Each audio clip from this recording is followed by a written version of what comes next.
Creative director Sukumar, icon star Allu Arjun కాంబినేషన్‌లో తెరకెక్కిన 'పుష్ప 2' భారతీయ పరిశ్రమలో కొత్త రికార్డులు సృష్టిస్తుంది. నార్త్, సౌత్ అన్న తేడా లేకుండా సెకండ్ వీక్‌లోనూ తన ప్రభంజనం కొనసాగిస్తున్నాడు బన్నీ. సో, ఈ చిత్రం 11వ రోజు కలెక్షన్‌లను తెలుసుకోబోయే ముందు ఒక చిన్న రిక్వెస్ట్. మన ఛానల్‌లోని వీడియోస్ చూసి నచ్చితే సబ్స్క్రైబ్ చేసి లైక్ కొట్టి షేర్ చేయండి. ఈ చిత్రం 1,200 కోట్ల గ్రాస్, 620 కోట్ల షేర్‌తో ప్రేక్షకుల ముందుకు వచ్చింది. తొలి వారంలోనే 1000 కోట్లను రాబట్టి ట్రేడ్ వర్గాలని ఆశ్చర్యపరిచింది. ఈ ఏడాది అత్యధిక వసూళ్లను సాధించిన 'స్త్రీ 2', 'కల్కి 2898'లను 'పుష్ప 2' అధిగమించి సరికొత్త రికార్డులను నెలకొల్పింది.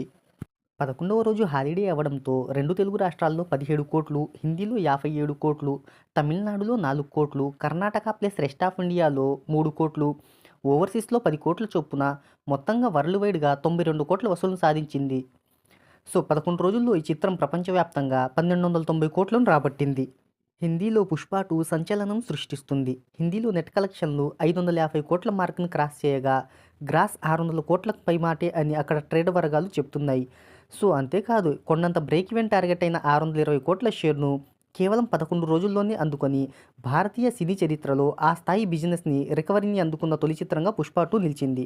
మరి లాంగ్ రన్‌లో ఎలాంటి వసూళ్లను సాధిస్తుందో చూడాలి.